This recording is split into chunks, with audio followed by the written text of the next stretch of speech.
하나님을 인생의 가치로 여긴 사람들의 이야기 오늘 마지막 시간입니다. 책 한 권이 이렇게 끝나네요. 그래도 나름대로 좀 의미 있는 시간이 안 나는나 싶습니다. 19명의 인물들이 그 인물들을 소개하면서 그들은 하나님이 주신 한 번뿐인 인생을 온 열정을 다해서 어떤 가치를 향해서 달려갔는가, 다양한 어떤 모양들을 갖추긴 했지만 저마다 그들의 중심에는 예수 그리스도라는 하나님이라는 이 가치를 가지고 고통 속에서도 견디고 이해할 수 없는 현장 속에서도 여전히 믿음을 보였던 사람들의 이야기였다고 우리가 살펴보았습니다. 10월 1일부터 큐티가 욥기더라고요. 대표적으로 욥 같은 경우도 이해할 수 없는 상황에서 끝까지 내 인생의 어떤 문제의 결과와 관계없이 하나님과 함께하는 것, 하나님의 그 섭리 안에 내가 있다라는 사실에 가치를 두었기에 그 힘든 여정들을 다 지나갈 수 있었다라는 겁니다. 결국 많은 믿음의 사람들과 또 성경이 우리에게 소개시켜주고 있는 믿음의 사람들이 가지고 있는 그 믿음과 과연 이 시대에 예수를 믿는다고 모였던 그리고 모이는 성도들이 가지고 있는 그 믿음의 이 내용이 색깔이 같은가라고 우리가 질문해 본다면 그렇지 않는 경우가 의외로 많다라는 것을 우리가 인정하게 돼요. 왜냐하면 우리는 어떤 결과에 많이 치우치다 보니까 내가 하나님을 신뢰하고 하나님에 대한 믿음을 가지고 있으면 내가 견디고 내가 참고 내가 기도했던 그 응당의 대가로 하나님이 나의 바람에 대한 좋은 결과물을 가져다 주어야 된다라고 하는 생각들을 가지고 있기 때문에 그렇습니다. 그래서 소위 우리가 그런 것들이 이루어지지 않으면 언제든지 하나님에 대해서 실망할 수 있는, 그것은 지금까지 우리가 살펴봤던 수많은 믿음의 사람들이 가장 소중하게 가치 있게 여겼던 하나님이라는 존재 자체가 아닌 하나님이 가지고 있는 하나님의 것에 더 가치를 두었기 때문에 나타나는 현상이라고 볼 수 있어요. 그래서 우리가 신앙생활하면 하나님을 사랑하는 것이 가장 본질이 되어야 되는데 하나님이 가지고 있는 그것을 더 원하는 성도들이 우리 주위에 참 많이 있습니다. 그래서 하나님이 뭘 줬다 감사하죠. 그런데 하나님이 뭘 줬다 자꾸 얘기하다 보니까 뭐가 빠져버리냐면 그것을 주신 하나님은 너에게 어떤 의미가 있냐 대답을 못하는 거죠. 단지 하나님은 나의 필요를 채워주는 정도의 하나님으로만 계시면 되는 것. 그게 이 시대에 많은 성도들이 가지고 있는 신앙의 어떤 슬픈 현실이 아닌가 싶습니다. 지금껏 우리가 살펴봤던 믿음의 사람들은 그런데 다른 믿음의 패턴을 가지고 있었죠. 성경에 이런 인물들을 우리에게 소개시켜주고 있다는 이야기는 원래 성경이 우리에게 요구했던 또 믿음의 사람들이 가지고 있다고 하는 그 믿음이 이런 색깔이었다라는 거예요. 근데 아쉬운 거는 왜 우리가 똑같은 성경을 보면서 왜 전혀 다른 믿음을 믿음이라고 가지고 살아가고 있고 다른 색깔의 믿음의 신앙을 신앙 생활이라고 여기면서 살아가고 있는지 참 의아할 때가 많이 있어요. 분명히 성경은 이게 믿음이야, 이게 가치야 라고 얘기하고 있는데 똑같이 설교를 듣고 똑같이 성경을 보면서 다른 것을 가치로 여기면서 살고 있는지, 다른 것을 믿음인 것처럼, 다른 것을 건강한 신앙생활이다 성숙한 신앙생활인 것처럼 인식하면서 살고 있는지 참 이해 안 될 때가 많이 있어요. 그래서 여러분들이 지금까지 살펴보았던 수많은 성경에 나와 있던 그 인물들이 과연 인생에 무엇을 가장 가치 있게 여기고 무엇을 가치로 여기면서 살았는지, 그리고 나아가서 예수 그리스도라는 분을 가치로 여기면서 사는 자들의 삶은 결국 어떻게 그들의 삶이 전개되어지는지를 여러분들이 여러 인물들을 통해서 충분히 살펴봤을 거라고 생각을 합니다. 오늘 마지막인데요. 예수님입니다. 예수님. 그러면 예수님은 무엇을 가장 큰 가치로 여기면서 사셨는가? 오늘 이것을 내용을 마지막으로 끝으로 가치라는 책을 마무리하려고 해요. 우리 오늘 말씀 먼저 함께 읽어보겠습니다. 마태복음 27장 40절에서 44절입니다. 우리 한 목소리 읽어볼까요? 이르되 성전을 헐고 사흘에 짓는 자여, 내가 만일 하나님의 아들이거든 자기를 구원하고 십자가에서 내려오라 하며, 그와 같이 대제사장들도 서기관들과 장로들과 함께 희롱하여 이르되 그가 남은 구원하였을 때 자기는 구원할 수 없도다. 그가 이스라엘의 왕이로다. 지금 십자가에서 내려올지어다. 그리하면 우리가 믿겠노라. 그가 하나님을 신뢰하니 하나님이 원하시면 이제 그를 구원하실지라. 그의 말이 나는 하나님의 아들이라 하였도다 하며, 함께 십자가에 못 박힌 강도들도 이와 같이 욕하더라. 예수님이 지금 십자가에 못 박혀 계시죠. 못 박혀 계시는데 그 십자가 아래에 있는 대제사장들과 서기관들이 예수님을 향해서 그 고통 속에서 서서히 죽어가고 계시는 예수님을 향해서 십자가에서 내려와봐라, 뛰어내려봐라, 너도 구원해보고 네가 하나님의 아들이라는 것을 내려와서 증명해봐라 라고 질문을 던지고 있는 거죠. 그냥 잔인하죠. 어떻게 보면 죽어가고 있는 예수님을 향해서 네 자신도 구원 못하면서 네가 누굴 구원하겠다고 그래? 이런 거죠. 이런 질문을 참 많이 받습니다. 대한민국도 다 지금 구원 못 받았는데 지금 어디 가서 선교하려고 그래? 이런 분들이 계시잖아요. 아니 지금 네 식구들도 구원 못 했는데 무슨 전도야? 이런 분들이 계세요. 성경적이지가 않은 거죠. 여러분, 십자가에 못 박혀 계신 예수님을 보면요, 예수님의 손에 구멍이 뚫려 있어요. 예수님의 손에 왜 구멍이 뚫려 있을까? 우리 이사야 49장 16절 한번 볼까요? 내가 너를 손바닥에 새겼고. 제가 이 설교는 한번 여러분들에게 했던 것 같습니다.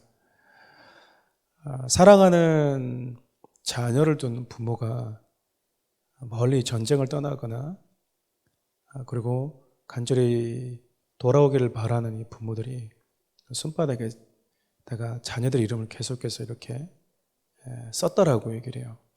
근데 여러분, 우리 어렸을 때 이 고무판에다가 이렇게 조각칼로 만드는 거를 종종 했었잖아요. 판화로 막 찍고 막 그랬었던 기억이 있는데, 둥근 칼은 괜찮은데 이제 세모칼 같은 걸로 잘못하다 보면 계속해서 이렇게 팠던데 또 파고 또 파고 또 파고 하면 뭐가 될까요?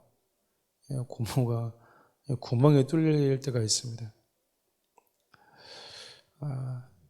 왜 예수님의 십자가에 못자국이 새겨졌는가라고 질문하면 그분이 당신의 손바닥에다가 사랑하는 당신의 자녀들 이름을 새기고 또 새기다 보니 구멍이 난 거야. 그래서 여러분, 정확하게 얘기하면 예수님의 손바닥에 새겨진 자국은 못자국이 아니고요, 여러분의 이름 자국입니다. 그래서 예수님이 왜 십자가에 구멍이 뚫렸나, 그냥 그 시대에 한 번은 그냥 못 박혔다라고도 볼 수 있지만 오랜 시간 동안 우리를 사랑하셨다, 그리고 우리 이름을 당신의 이름에 손에 손바닥에 새겼던 그 결과로 인해서 하나님이 정하신 때에 구멍이 난 사건이 십자가 사건이라고 우리가 볼 수 있는 거예요. 십자가 위에 달리신 예수님은 또 어떤 모습이었냐? 발가벗겨주셨죠. 우리 요한복음 19장 24절 함께 읽어볼까요? 군인들 서로 말하되 이것을 찢지 말고 누가 얻나 제비 뽑자 하니, 이는 성경에 그들이 내 옷을 나누고 내 옷을 제비 뽑나이다 한 것을 응하게 하려 함이라. 군인들은 이러한 일을 하고. 십자가가 가지고 있는 형벌들 가운데 가장 큰 것 중에 하나가 수치감, 모욕감이라고 그래요. 우리가 이제 십자가상이나 십자가 그림을 보면 예수님이 이렇게 가시관을 쓰시고 양팔을 벌리고 못 박혀 있고 붉은 이 옷으로 이렇게 하체를 가리고 있는 그림이 대부분이잖아요. 근데 여러분 실질적인 십자가는 하체를 가리는 옷이 없습니다. 그러니까 완전히 우리 속된 말로 그냥 옷 다 벗고 죽어 있는 거야. 뭐 어미가 지나가고 거기에 여성들이 지나가고 할 때 여러분 꼼짝달싹할 수 없잖아요. 그냥 우리 보통 옷을 다 벗었을 때 자연스럽게 막 양손으로 이렇게 자기 은밀한 부분을 이렇게 가리는 게 인간의 습성이잖아요. 근데 우리 지금 그걸 못했다라는 거잖아요. 그러니까 십자가가 우리에게 주는 주고 있는 메시지 중에 하나는 십자가는 수치와 부끄러움의 상징이라는 거야. 그러면 왜 예수님이 여러 방식으로 죽을 수 있었는데 왜 옷을 이렇게 다 벌거벗긴 채 수치를 경험하는 죽음을 택하셔야 됐는가? 그리고 예수님은 왜 이 십자가에서 돌아가실 때, 마지막에 죽으실 때 왜 이렇게 옷이 없었는가? 그 이유가 하나 있습니다. 우리 창세기 3장 21절 한번 볼래요? 시작. 여호와 하나님이 아담과 그의 아내를 위하여 가죽옷을 지어 입히시니라. 가죽옷이라는 제가 책을 좀씩 쓰고 있는데 참 제가 봐도 제목은 참 좋은 것 같습니다. 가죽옷. 네, 좋지 않습니까? 3일글도 지금 다 써놨는데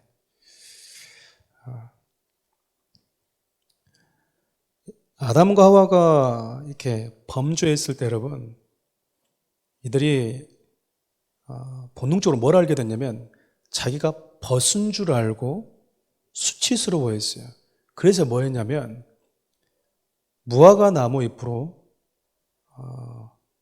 자기 몸을 가렸다고요. 몸을. 근데 그러잖아요. 그전에도 그랬었는데 왜 선악과를 따먹고 나서야 발가벗은 게 수치인 줄 알았을까? 그러니까 여러분 이건 뭘 알려주냐면 죄가 우리에게 가져다주는 여러 가지 저주 중에 하나가 수치라는 거예요. 수치. 부끄러움이라는 거죠. 저주입니다. 저주. 여러분 그럴 때 죄로 인해서 수치와 그 죄로 인한 참소로 인해서 부끄러움, 수치의 이 저주를 당하고 있는 아담과 하와를 하나님이 뭐 하셨냐면 거봐. 그러니까 내가 죄 짓지 말라고 그랬지. 죄는 죽음이고 저주고 수치야. 그리고 하나님이 정확한 팩트만 날리고 있었던 게 아니고요.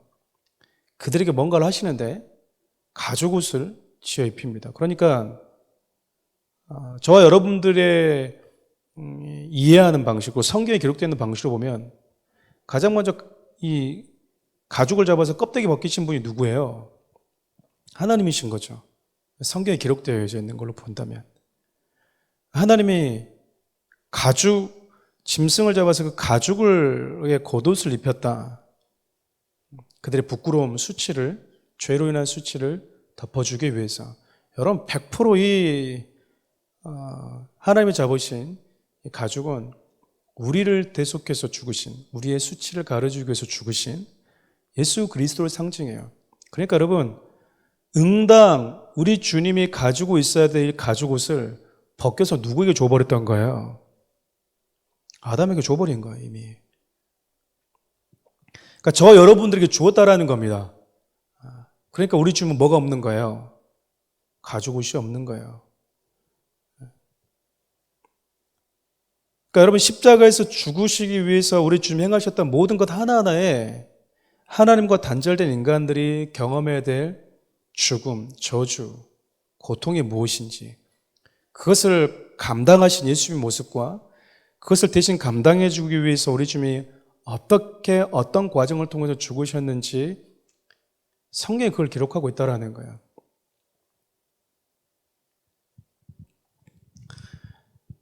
우리 주님 이렇게 죽으시고 이렇게 수치심을 겪고 있는 그 상태에서 대제사장과 서기관들이 했던 얘기 뭐냐면 뛰어내려봐라 라는 것을 뛰어내려봐라. 근데 여러분 예수님이 십자가에서 내려옵니까? 안 내려옵니까? 십자가에서 내려오지를 않아요. 그들이 뭐라 말하냐면 네 자신도 구원할 수 있고 네가 원하는 백성도 구원할 수 있다는 것을 네가 십자가에서 내려와서 증명해봐라 그거예요. 그러니까 못 박혀있는 자기 손에 박혀있는 못을 이렇게 빼버리고 막 폴짝 뛰어내리는 거죠. 성전에서 사뿐히 뛰어내리듯이 뛰어내려 보라는 거예요. 근데 우리 주님이 십자가에서 내려오지 않았습니다. 여러분, 만일 대제사장과 십자가 밑에서 소리쳤던 사람들의 요구대로 우리 예수님이 십자가에서 내려왔다면 무슨 일이 벌어질까요?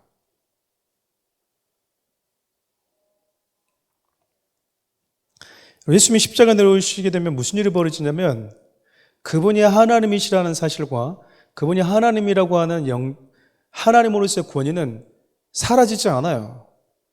여전히 그분은 하나님이시죠. 창조주이시고. 그런데 달라지는 게 딱 하나가 있어요. 그게 뭐냐면 우리의 구원이 없어요.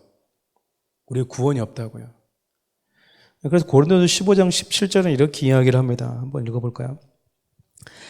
그리스도께서 다시 살아나신 일이 없으면 너희 믿음도 헛되고 너희가 여전히 죄 가운데 있을 것이요. 여러분, 예수님이 십자가에 죽으셨다가 부활하신 일이 없으면 너희들이 구원도 헛되고 너희들이 여전히 어디 있대요?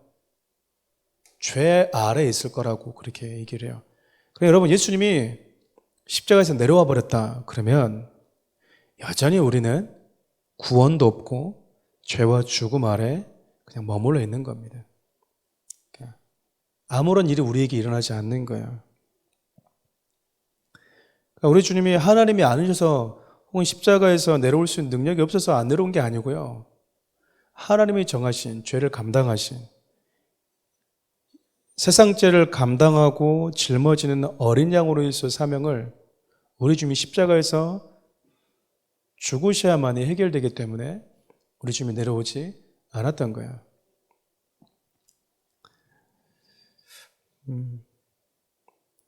그래서 여러분, 십자가를 진다라는 여러 가지 의미 중에 하나가 내가 죽을 때 그 사람이 살아나는 거예요. 그게 십자가를 진다라는 의미거든요. 당신 십자가를 질 수 있겠습니까? 이 말은 그냥 술 먹는 우리 남편이 그냥 십자가야, 고통이야, 이런 개념이 아니고요.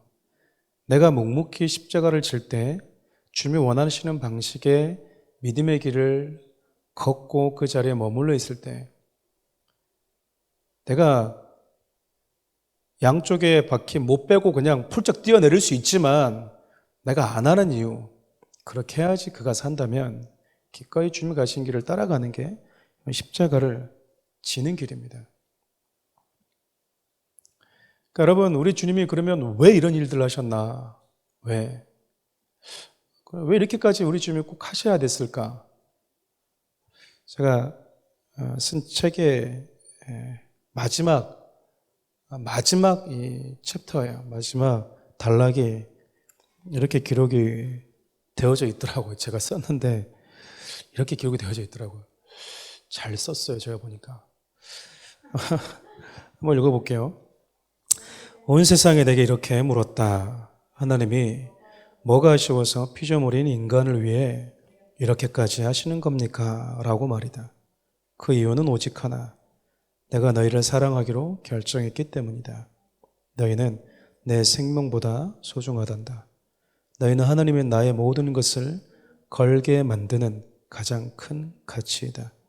너희는 나를 위해 존재하나 나는 너희를 위해 존재하는 하나님이다. 너희는 하나님의 내 삶의 가치란다.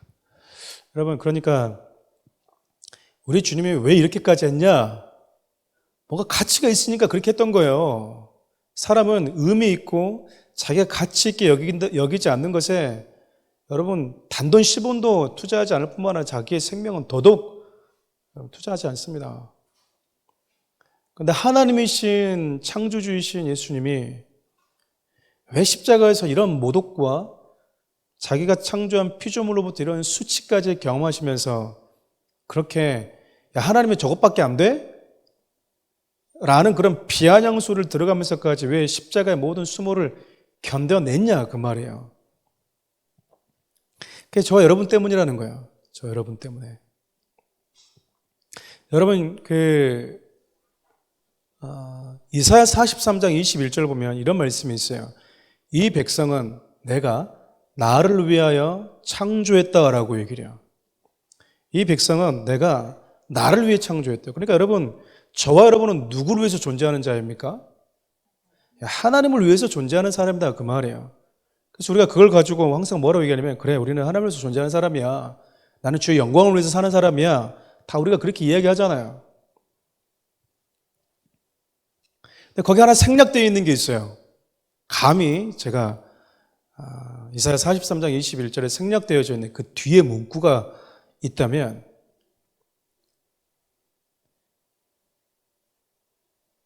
그러면 너는 나를 위해서 존재하는데 그러면 나는 누구를 위해 존재하느냐 그 말이에요. 하나님은 저와 여러분들을 위해서 존재하십니다. 그게 성경이에요, 여러분. 너희들은 내가 나를 위해서 지었어. 나를 위해서. 그 말 여러분 그냥 재미있게 만들었다는 개념이 아니에요. 너희들은 나를 위해서 존재한다.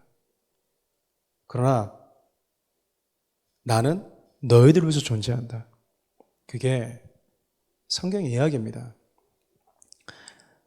마지막 보면 여러분 예수님의 가치가 그래서 이거예요. 성경 우리가 가치라는 책에서 보면 19명의 믿음의 사람들의 인생에 있어서 최고의 가치는 예수님이었죠. 그런데 여러분 창조주이신 예수님의 가치는 누구예요? 네, 바로 당신, 바로 여러분입니다. 제가 이 책을 썼던 이유는 두 가지 때문이었어요. 하나는 이 시대 많은 성도들이 왜 신앙생활하면서 내가 믿는 예수 그리스도를 그렇게 가치 있게 여기지 못할까? 왜 주님과 함께 고난받는 걸 그렇게 싫어할까? 그냥 단지 예수님은 내가 원하는 대로 뭔가를 형통하게 이루어주는 분 정도로만 왜 생각을 할까? 왜 주님은 내 삶 가운데 힘든 일, 아픔의 터널은 지나가면 안 된다라고 생각을 할까? 내가 기대하는 것과 주님이 다른 것을 주면 왜 성도는 자꾸 시험 들었다고 할까? 왜 믿음이 자꾸 뿌리채 흔들리는 걸까? 잘 있거라 나는 간다 교회요. 왜 이러고 뒤돌아서 이렇게 냉정하게 하나님을 떠날까? 종교 바꿉니다 라고 갈까? 결국 그들이 신앙생활하면서 가치의 문제가 아닐까 생각했던 거야. 근데 우리가 살펴봤던 19명의 믿음의 사람들은요, 그들이 기대했던 것들, 소위 이 땅을 살아가는 성도들이 원하고 소중하게 여겼던 것들을 얻은 사람들이 거의 없어요. 특별히 신약시대 때 초대교회 성도들 가운데는 예수를 잘 믿으면 잘 믿을수록 빨리 죽었다고요. 빨리 죽었지. 그게 무슨 세상적으로 성공이겠습니까? 우리가 생각하는 성공은 자식이 잘 되고 어려웠었는데 남편이 갑자기 이렇게 잘 되고 힘들게 살다가 갑자기 강남에 땅 하나 그냥 집 하나 얻고 그게 우리한테는 간증거리잖아요. 근데 우리가 살펴봤던 19명의 성도들은 그게 간증거리가 아니라 그냥 하나님 자체가 간증거리였다고. 하나님 자체가 그들에게는 가치였기 때문에 그랬습니다. 제가 이 책을 썼던 첫 번째 이유였어요. 성도들이 진짜로 인생에 있어서 신앙에 있어서 뭘 가치로 여기는지 진지하게 좀 점검해 봤으면 좋겠다는 거예요. 왜냐하면 내가 생각하는 것, 내가 말하는 것, 내가 하는 행동은요 내 안에 담겨져 있는 신앙의 결과물이라. 이유 여하를 불문하고 그래요, 여러분. 제가 주일날에 설교하잖아요. 1년 전에 끌어안지 못했던 사람이 지금도 끌어안지 않는다는 것은 여러분 안 자랐다라는 거예요. 성도 자꾸 속아요. 내가 교회다가 많이 하고, 내가 목사님이랑 가깝고, 내가 교회다 헌금도 많이 하고, 많이 섬기면 내가 많이 성장한 것처럼 본인 스스로가 그런 그 착각에 빠진다고요. 그렇게 여러분 신앙을 점검하는 게 아니고요. 내 성질이 작년과 똑같으면 안 자란 거예요. 내가 1년 전에 이 사람이 안 품어줬는데 지금도 그 사람 보면 막 열받아 죽겠어. 그러면 사랑의 영역에 있어서 안 자란 거라니까요, 여러분. 왜 이 시대의 성도들이 세상 가운데서 자신감 있게 믿음의 삶을 살지 못하는가 보면 그들의 인생의 가치의 문제라고요. 그러면 스스로에게 질문을 던져봐야 돼. 나는 교회 생활하면서 무엇을 가치 있게 여기며 살아왔는가? 나는 예수를 만난 이후에 내 신앙의 가치는 예수 그리스도 그분이셨는가? 아니면 그분이 가지고 있는 그 어떤 것이었나?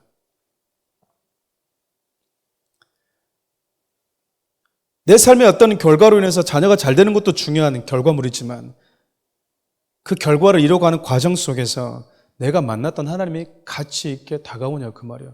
그래서 나는 그것을 통해서 하나님이 어떤 분이신지를 배우고 알게 된 것이 과연 가치냐 그 말이에요.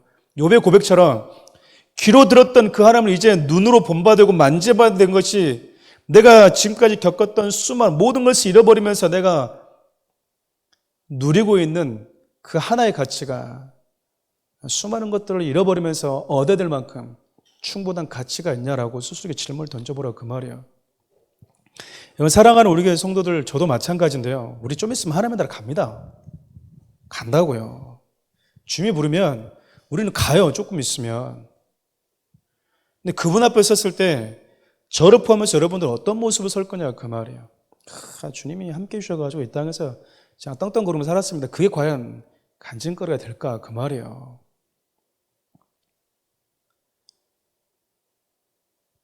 저는 이 땅에 있는 교회들의 이 건강하지 않음이 있다면 저는 여기서부터 시작된다고 생각을 합니다. 신앙의 출발이 예수가 아닌 거예요. 신앙의 출발이 예수 그리스도 자체가 아니었다고요. 두 번째 이 책을 썼던 이유가 뭐였었냐면 그들이 예수님만을 가치로 여기며 살 수 있는 동기이자 성경이 우리에게 가르쳐주고는 하나님의 가치는 그러면 무엇일까라는 질문을 좀 던져보고 싶었어요. 이걸 알아야지 내가 예수 그리스도를 가치 있게 여기며 살 수 있거든요. 그래서 예수님이라는 이분의 가치를 맨 마지막에 넣었던 이유가 그겁니다. 예수님의 가치는요, 저와 여러분이었거든요. 하나님 보좌를 내려놓고 이 땅에 내려오신 그분이 우리가 뭐라고 솔직히 그러잖아요. 우리는 보통 그래요. 한 사람을 사랑할 때 내가 행한 것에 대한 나의 배려에 대해서 상대가 이해해주고 알아주면 더 사랑하고자 하는 의욕이 생기잖아요. 그렇지 않나요? 내가 호의를 베풀었는데 그래서 가볍게 치부하거나 고맙게 생각하지 않으면 우리는 그에 대한 호의와 사랑을 멈추는 게 우리 인간 아닙니까? 더 이상 걔한테는 사랑을 주고 관심을 가져주고 호의를 베풀어야 될 이유를 못 느끼는 거죠. 그게 저와 여러분들의 사랑이라고요. 지속적으로 사랑을 쏟아줘도 고마운 줄 모르면 그 사람한테 그 사랑을 주고 싶지 않아요. 근데 성경은 우리에게 뭐라고 말하냐면 너희들이 아직 죄인이었을 때 하나님이 예수 그리스도를 우리에게 보내주셨다고 얘기하거든요. 이 말은 하나님의 최고의 사랑을 보내주셨을 때도 너희들은 그 사랑의 가치가 뭔지 몰랐다라는 거예요. 조롱하고 있잖아요. 환영하지도 않았고요. 감사하지도 않았어요. 고마워하지도 않았다라는 거야. 그럼 우리 같으면 야, 내가 너를 저 지옥의 구렁텅이에서 건져내려고 왔는데 나에 대해서 이렇게 조롱하고 나를 이렇게 혐오하는 말을 할 수 있어? 나 기분 나빠서 이제 너에 대한 사랑 이제 그만 멈출래. 이렇게 하지 않았다라는 거야. 네가 그렇게 내가 쏟아부어준 사랑을 몰라도 나는 너에 대한 사랑을 멈추지 않겠다. 그것이 우리 주님이 저와 여러분들에게 보여줬던 사랑이고 그것이 그분의 사랑을 받은 그리스도인들이 추구해야 될 사랑의 기준이다 그 말입니다. 목사님 그냥 짜증나 죽겠어요. 사랑을 쏟아부어줘도 알지도 못하고 이제 그만할래요. 그건 여러분 우리가 추구해야 되는 사랑의 기준이 아니라 아무리 사랑을 쏟아부어줘도요 모를 수 있어요. 고마운지 모를 수 있다고요. 그래도 뭐 하는 겁니까? 얄밉잖아요, 여러분. 그래서 지속적으로 내가 할 수 있는 사랑을 보여주는 게 주님이 나에게 보여줬던 사랑을 쏟아주는 거예요. 누가 근데 그런 사랑을 할 수 있냐? 도대체 우리 주님 어떤 사랑을 하셨는가? 그분은 왜 이렇게까지 하셔야 됐는가? 여러분, 이유는 딱 하나밖에 없다니까요. 그분이 우리를 그렇게 사랑으로 결정하셨고 그분에게 우리가 그만큼 가치가 있는 존재이구나라는 거예요. 그거가 아니고는 이렇게 해석이 안 돼요. 제가 추석 명절 때인가요? 이렇게 짤막하게 이렇게 그 미우새라는 거를 이렇게 잠깐 봤는데 거기에 한 출연자가 돌을 그렇게 좋아하더라고요. 돌을. 그런데 돌하고 얘기를 하더라고요. 돌을 잊어버린 거야. 돌을. 이름이 돌돌이야 이렇게 찾더라고요. 근데 돌을 잃어버렸는데 여러분 진짜 상심이 너무 큰 것 같더라고요. 같이 출연했던 친구 2명이 그 돌을 잊어버린 걸 찾으려고 해도 못 찾고 그 돌하고 비슷한 걸 건네주고 더 매끄러운 걸 보여줘도 이건 아니야, 이건 아니야. 그 돌돌이를 찾아요. 우리 보면 되게 웃기잖아요. 웃고 막 그러는데 그 사람은 심각하더라고요. 그에게는 그 돌돌이가 가치가 있었던 거예요. 죽어가던 죄인, 아니 이미 죽어서 썩어서 냄새나버린 죄인. 우리가 아는 사랑은 아무리 사랑해도 죽으면 포기하는 사랑입니다. 그렇지 않나요? 호흡이 있을 때야 살려보려고 애를 쓰지만 아무리 사랑하는 내 부모도 아무리 사랑하는 내 남편, 내 아내도 아무리 사랑하는 내 자녀도요, 숨을 멈추면 우리의 모든 수고도 멈춰요. 하나님은 죽어가던 자를 살린 게 아니라 죽어버린 자를 살렸다라고 얘기하거든요. 포기하지 않은 거죠. 왜? 그분에게 있어서 저와 여러분들이 가치였기 때문에 그렇습니다. 예수 그리스도가 나를 얼마나 가치 있게 여기시는지를 알 때 내가 그분을 가치 있게 여기면서 살 수 있지 않을까? 예수님이 나를 얼마나 가치 있게 여기시는지를 알게 된다면 제가 소개했던 19명의 믿음의 사람들과 같이 우리도 그렇게 이해되지 않은 상황을 만나고 칠흑같이 어두운 상황을 만나고 아프고 고통스러운 상황을 만나도 그들이 하나님 앞에 보여주었던 그 믿음의 삶을 그들만이 살아가는 법이 있습니까? 우리도 충분히 살아갈 수 있지 않을까? 그리고 충분히 그런 믿음을 저를 포함해서 이 책을 읽는 성도들이 살기를 바라는 마음 때문에 이 책을 썼어요. 좀 거창스럽게 얘기하면 좀 그렇지만 그래도 저자한테 직접 들으니까 좀 있지 않습니까? 이 책을 마무리하면서 여러분 제 설교를 자세히 보시면요, 요나를 해도 그러고요, 레위기를 해도 그러고요, 제 설교의 주제는 식상할 정도로, 정말 식상할 정도로 예수 그리스도예요. 근데 어쩔 수가 없더라고요. 요나를 봐도 예수가 보이고요, 레위기를 봐도 예수가 보여요. 진짜 성경 예수 그리스도가 맞구나. 이거 지난주에 또 했는데, 보좌에서 내려오신 예수님, 원수를 사랑하시는 요나예요. 뭐가 다른 예수 그리스도, 또 예수 그리스도네. 내용이 똑같네. 결론이 똑같네. 듣는 성도를 식상하겠네. 근데 여러분, 성경이 그걸 얘기를 해요. 그것을. 저는 목회자가 된 이상 성경에서 말하는, 제가 부족해서 몰라서 하는 건 어쩔 수 없지만 적어도 성경에 하나님이 저에게 가르쳐 주신 성경의 양심과 목회자의 양심을 다해서 성경이 우리에게 요구하는 방식으로 성도들을 양육할 예정입니다. 그리고 저 역시도 마찬가지고, 그래서 제가 성도들에게 끊임없이 말씀 앞에 겸손해 달라고 요구하는 이유가 그것 때문이에요.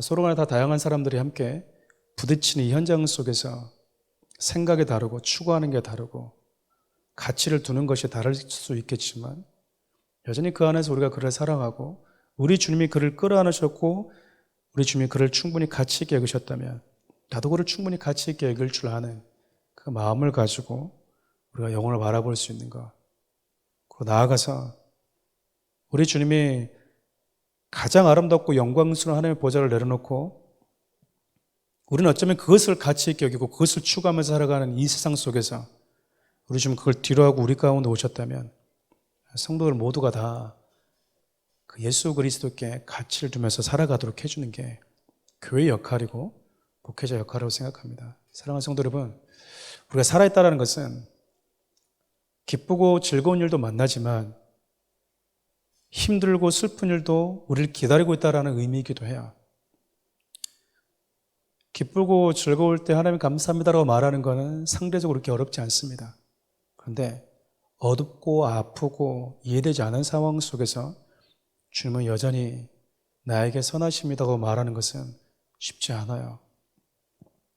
그 순간, 지나가는 그 순간 그 고백을 할 수 있는 기회를 놓치지 않으려면 내 신앙의 중심이, 내 신앙의 가치가 예수 그리스도일 때만 가능합니다. 사랑하는 우리 성도들, 저를 포함해서 하나님을 인생의 가치로 여긴 사람들, 반대로 예수가 가장 가치 있게 여겼던 존재, 그 존재가 바로 저 여러분의 사실을 알고 하나님을 가장 인생의 가치로 여기면서 사는 자들 될 수 있기를 바라요. 기도하겠습니다.